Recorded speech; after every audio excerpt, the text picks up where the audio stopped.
Hey everybody, welcome to Katie's 80s, and today we are going to dust off my top 5 favorite forgotten 80s movies. Let's get started. My first movie today is Adventures in Babysitting. This movie came out in 1987. It was like forever ago. And this movie starts Elizabeth Shue. She's a high school student, 17 years old, doesn't even look like it. She's gorgeous. Her whole style is gorgeous. Well, her boyfriend cancels her date. He's a jerk. You'll find out why later. And she decides to babysit this young girl and her brother. His weird little friend decides to kind of join in the fun, and he reminds me of Wally Cleaver's friend. You know, the one that was always the kiss ass? Love this. He's a great character in this movie. Well, during the time she's babysitting, her friend calls her in a mad panic and she needs her to come get her. Mind you, they're in the suburbs. Now she's got to pack these kids up and take them into the city of Chicago, which is already quite suspect. So between this time, their car breaks down. This one-armed guy pulls over to help them out, ends up towing their car to Dawson's garage. But between now and the time of getting to Dawson's garage, they go through so much in this city. Someone's hanging off the side of a building. Let's see, mobsters are chasing them, gangsters are chasing them for some reason, and they end up in this blues club and sing this epic song called The Babysitter Blues. I watched it twice. It is awesome. It'll get stuck in your brain. Watch out. But the best part that I love about this movie is Vincent D'Onofrio has cameo in this movie. And if you don't know him, all of you Law and Order fans, this is Gorn from Law and Order, one of the best seasons to me. When I first watched this movie, I didn't know anything about it. But when I just recently watched this movie and then the clip that I'm about to show you happens, my husband and I almost flew off our chairs. It was so great. So let's take a look at it.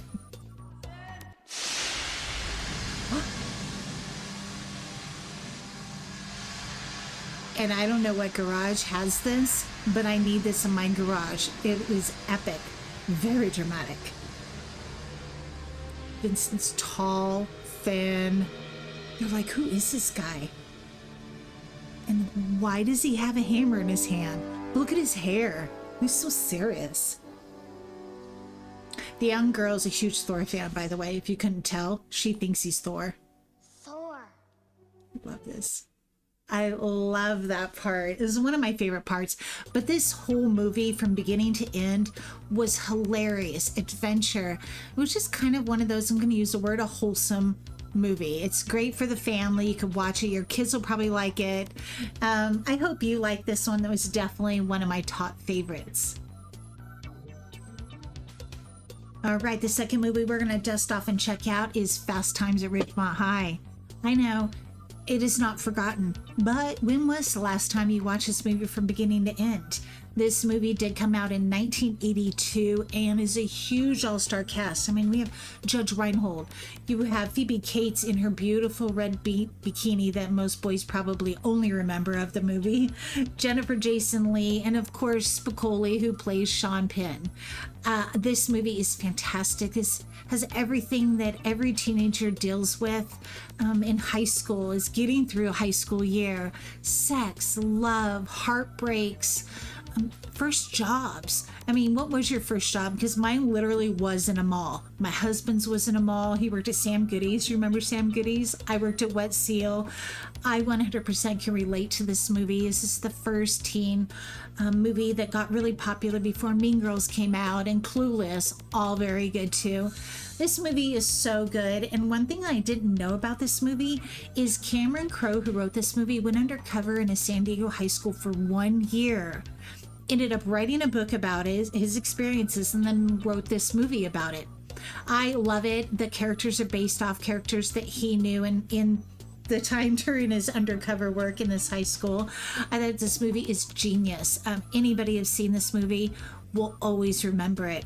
Let's check out this fun clip that I grabbed. This pretty much says exactly Spicoli's life. Let's check it out. I love his shirt. I need to find the shirt.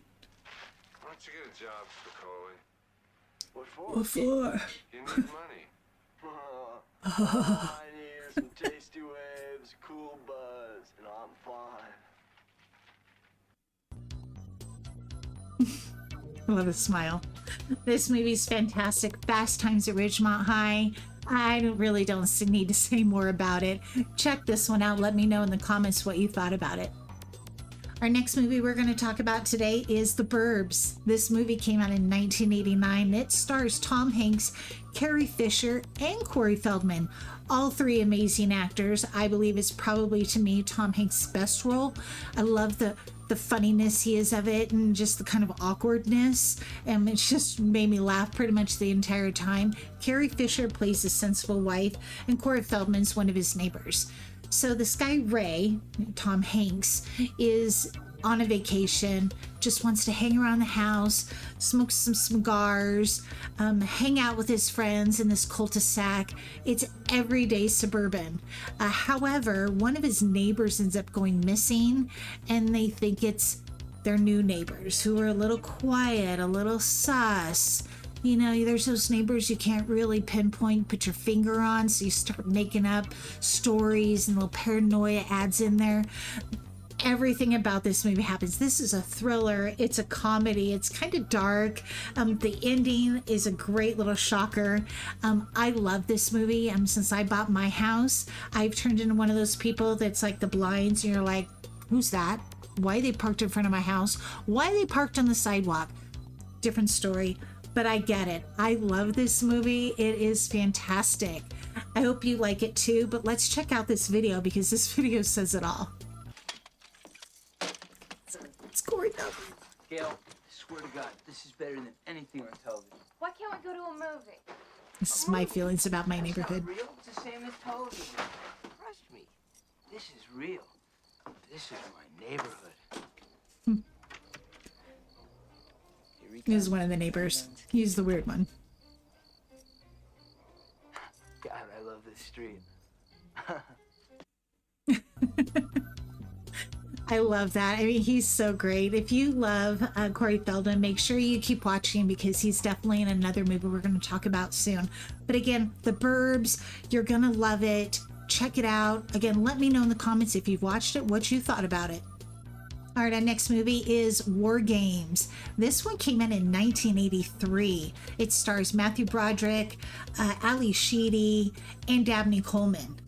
So Matthew plays David Lightman, and he's this high school student, little bored, he's a computer whiz, and he tries to hack into a computer company thinking he's playing this game that hasn't been released yet. Well, unbeknownst to him, he logs on to a military supercomputer. The supercomputer that he hacked into is called the Whopper, which is War Operation Plan Response. Hopefully I get that right. But this is great. So basically this Whopper is a supercomputer which is designed to run war simulations. Well, when he starts playing thermonuclear war, the computer doesn't realize he's playing a game. He thinks he's running actual simulations, and the military starts to think that we're about ready to go to war with Russia. So we need to figure out how to stop the Whopper, which is Joshua, and Matthew Broderick needs to go find the person that created Joshua, which is the Whopper, to help stop it so we don't go into World War III, because that would not be fun. Anyway, I love this movie. It's really cute. The music in it's really neat.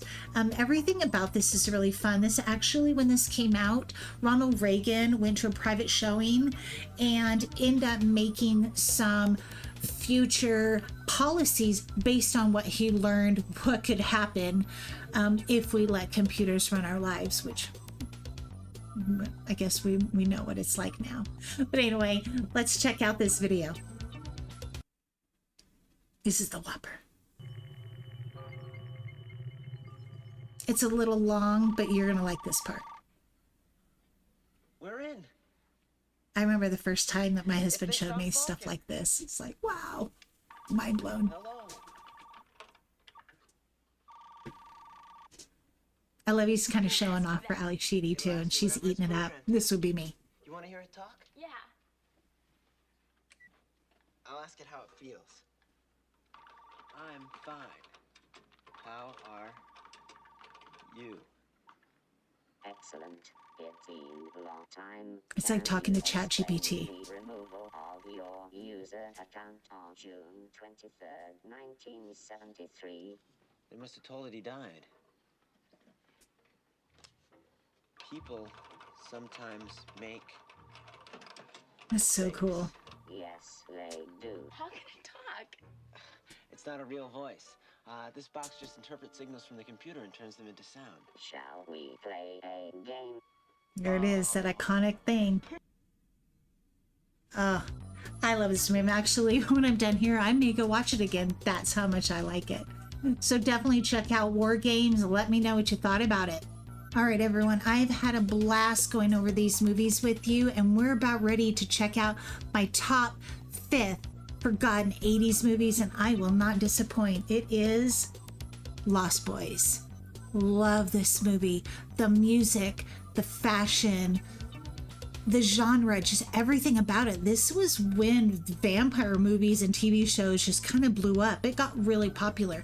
This movie screams MTV and the style of MTV. This movie came out in '87. It's about two boys that moved to Santa Clara with their mother. We have Jason Patrick, Corey Haim. They go hang out down at the boardwalk. They end up meeting David, who plays Kiefer Sutherland, and Star, who is Jamie Gertz in this movie. Well, unbeknownst to Michael, these people they're hanging out with, they're actually vampires. He doesn't really get it yet until he drinks out of this bottle, which he doesn't know is blood. Shortly after that, he's starting to feel slightly vampire-ish. At this point in time, his younger brother Sam, starting to kind of put two and two together, becomes friends with the Frog Brothers, which one of them is Corey Feldman, who actually do know vampires are going around in town, and they're good, cool little vampire killers. So they kind of all get together and they need to figure out who the head vampire is so they could kill him so he could have his brother back. This movie is amazing. I just have goosebumps talking about it. I love it that much, and I think you'll love it too. If you haven't watched it before, you definitely need to watch it. Please promise me you watch it. And if you have watched it before, dust it off and watch it again. But you got to watch this part because this is actually, I think, one of the comedy parts of the whole movie. You're gonna love it. Check it out.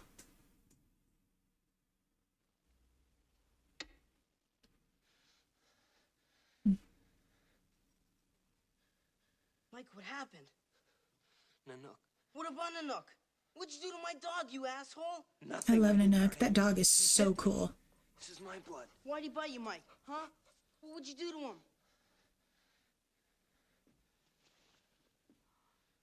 He was protecting you.